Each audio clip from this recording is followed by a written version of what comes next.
Ndị be anyị ndewonu. Ọ bụ Ada Igbo na-ekwu na Igbo Media. N'Igbo Media, anyị na-ewetara unu ọtụtụ ozi gbasara ihe na-emegasị na Biafra Land, n'ala Igbo na mba ndị ọzọ. N'ụbọchị nke taata, o nwere ihe bịara n'iru akwụkwọ anyị nke anyị ga-agụpụtara unu n'ụbọchị taa. Anyị gụpụtachaa ya, unu egee ya ka ọha n'uju.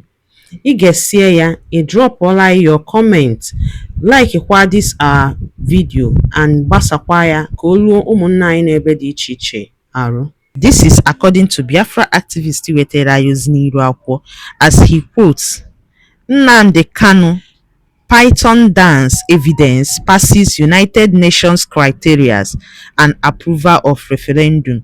Ya bụ ozi ka iji wee bịa taata na Igbo Media.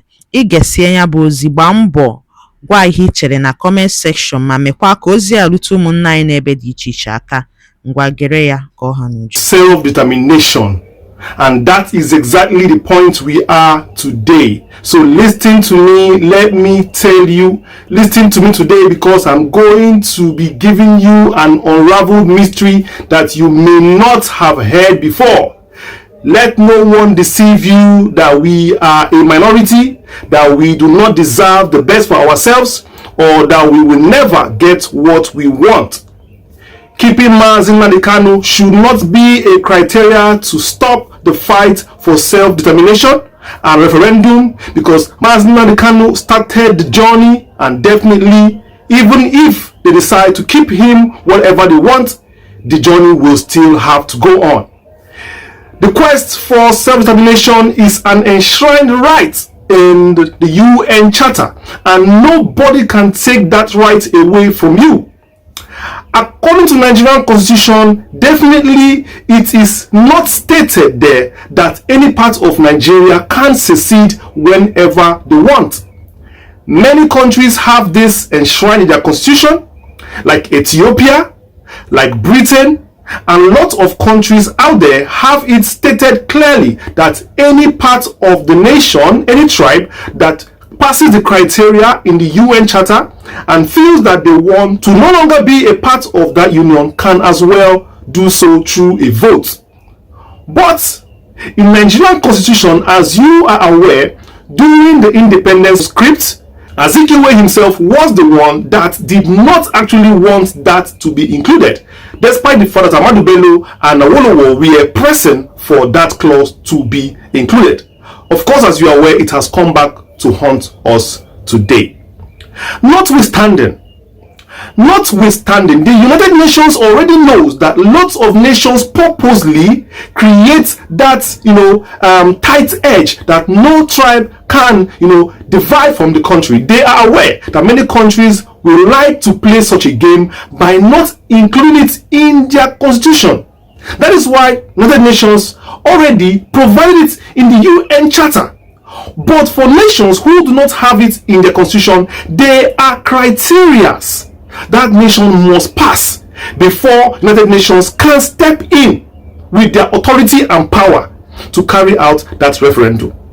This is exactly what happened in Sudan, and now you have South Sudan. But that's not what we're talking about today. We are talking about the Biafra nation and the injustice meted out in this nation.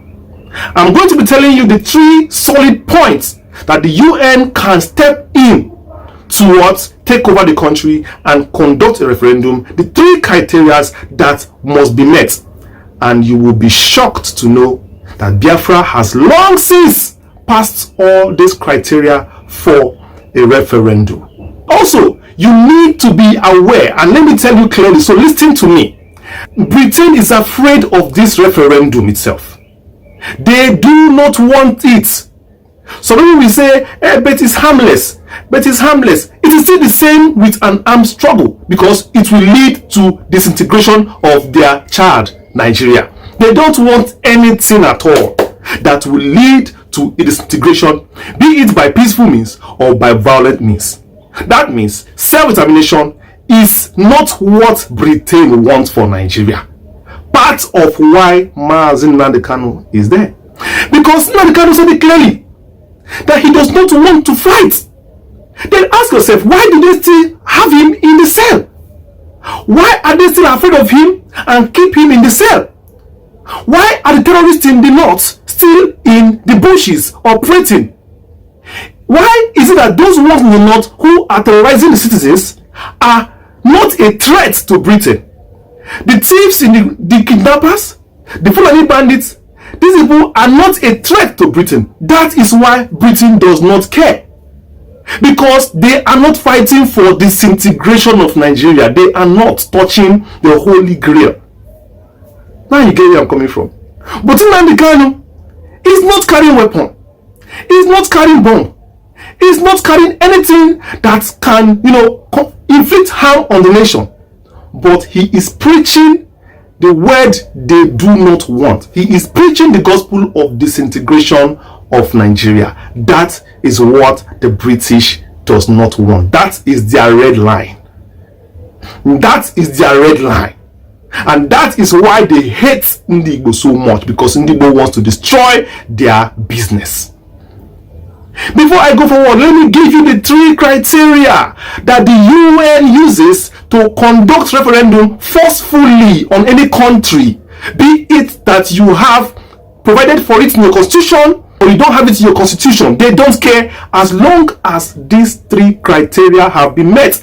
And that might be the reason why Britain are desperate to pin Nnamdi Kanu down, thinking that they can hold the struggle down.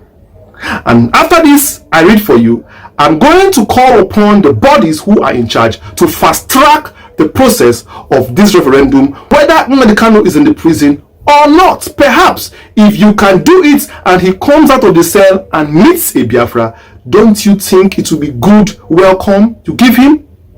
Don't you think it will be a good gift to give Nnamdi Kanu if he comes out of the prison and is welcomed in Biafra land? These are the 3 criteria. Ladies and gentlemen, grab a popcorn, for these are the 3 criteria for the UN to take over any country and conduct a referendum by force. Number 1, proven case of human rights abuse and genocide. There must be proven case of consequent human rights abuse in that region among that tribe that is documented, recorded, and goes along a particular pattern that is seen as a targeted witch hunt on that tribe. We already have that. In Python dance, that is a human rights abuse, in fact one of international standard. Python dance is just one of many that have been documented that are evidence that the UN, of course, it should be in their possession by now. You understand? This is an evidence. That's just one. Another evidence of human rights abuse and mass killings is the Fulani herdsmen invading our villages and our farms.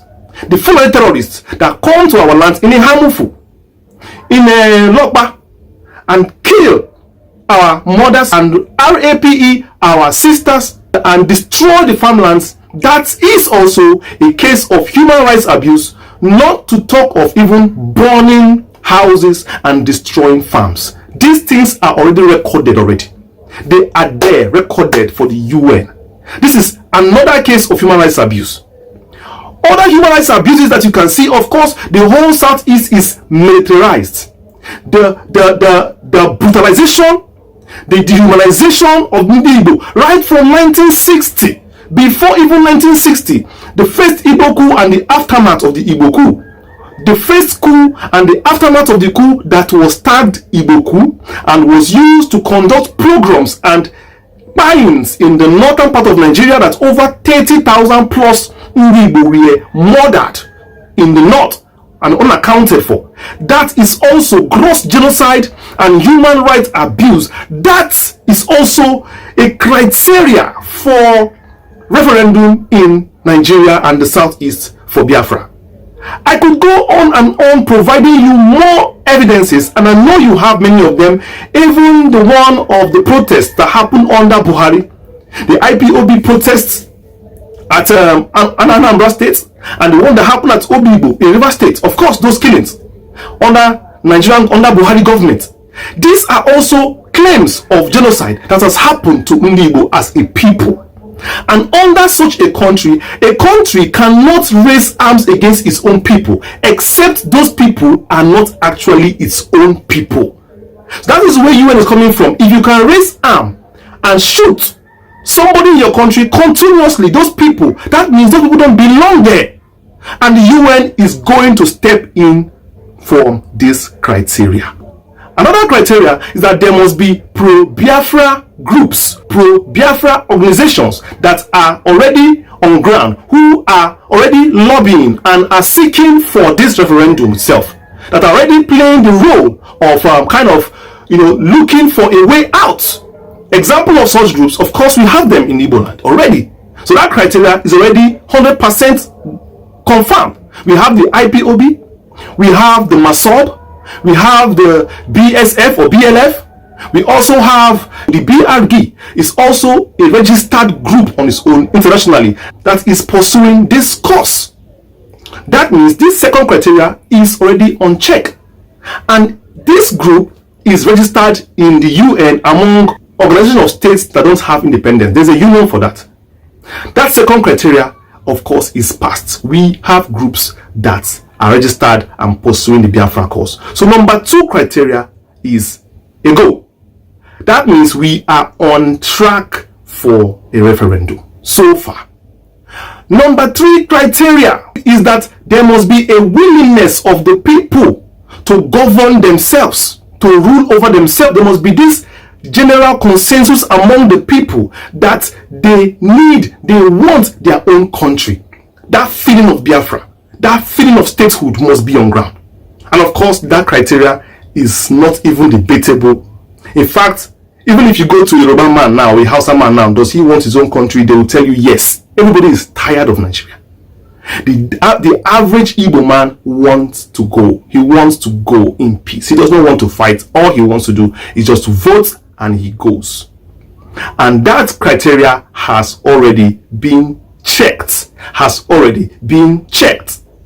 Another criteria also, which is added, is the people must have a unique identity, a geographical location, a common ethnicity, a common tradition and culture that binds them together. Of course, Ndi Igbo are a people. And of course, a common language. This is another added criteria to it. And of course, Ndi Igbo are a people of its own. We have our culture. We have our own unique way that is not the same way with other people in Nigeria. We have our criteria, our culture, our food is different, our language is different. The way we behave, our own beliefs, even our religion is different. And we have a geographical location to call our home if ever we are granted that referendum. The problem the Israelis had before the 1940s, that they were scattered over the world, was because they did not have a particular geographical location to call their home. So the world then needed to get them in a particular place before they could be given a country called Israel. Now, Biafra has everything on check, every criteria on check. There is no going back. I'm using the opportunity to call upon all the groups that are fighting for the cause of Ndi Igbo. This is now a time of awakening. All those groups that are registered, that are pursuing the cause of Biafra and self-determination, it is not time for you to rest or wait for even the release of Nnamdi Kanu. You are already organized and you can keep pressing for this referendum if exactly this is what we want as Ndi Igbo. Do not wait, start pressing, because the enemies think that by keeping Nnamdi Kanu in the cell is death to Biafra. This is time to prove them wrong. That Biafra outlived Ojukwu, it will also outlive Nnamdi Kanu, because that is his ultimate dream. And he said that even if it means that on his deathbed that Biafra will come, so be it. Let us not be dismayed, and let us not be deterred, for the days ahead are going to be very, very tough, tougher than we even know. This is a time for you to open those files, begin those files, bring out those files, dust them, bring out your pen, prepare them, march to the UN and start off the process with these criteria I've given you. Submit any file that should be submitted and let's get the ball rolling. Definitely speaking, it is not illegal to fight for your own country. It is no offense to fight for your own country. It is no offense to press for the freedom of Nnamdi Kanu. And it is no offense to do what is right for the greater good of your children and your unborn children. Because as you know, the contraption which we find ourselves doesn't seem to be working and doesn't seem to know its way forward. There is no hope for the future of the generation of Ndigbo in the present contraption. And it is clear. It is clear even for those who are maybe just playing around. It is so clear. So what do we do about it? Do we wait? Do we watch? Or do we act? Spotters family worldwide, I greet you all wherever you're watching me around the universe, Europe, America, Asia, Pacific, everywhere you are in Africa. I greet and respect every one of you. Thank you for watching my video. Thank you for being there, for liking, for sharing, for commenting, and for also turning on notification bell. The journey has just begun and victory is certain. We mount for Mazi Nnamdi Kanu 247 and for the liberation and the freedom of Ndigbo worldwide. Remember, that Igbo man is your brother and your sister. Be nice, be kind. Help and share the love. Like, share, and subscribe to my channel. Turn on notification and click on the bell that says Ngwano dalo nene no umunnem likun sinesera ni Igbo media. Gini kunu wali ikwu na nkawa nke unu. Gbasta maka ihe nọ n'iru akwụkwọ n'ụbọchị uhuruchi nke taa. Gwa ya ife iche n'ụdị nke gị. Deela ya n'akara kọmentị ka mara ihe i chere. Ma chetakwa tụsa ya bụ ozi ka o were ụmụnne anyị ndị ọzọ ntị. Ndewo na ụmụnne m ka emesịa nụ.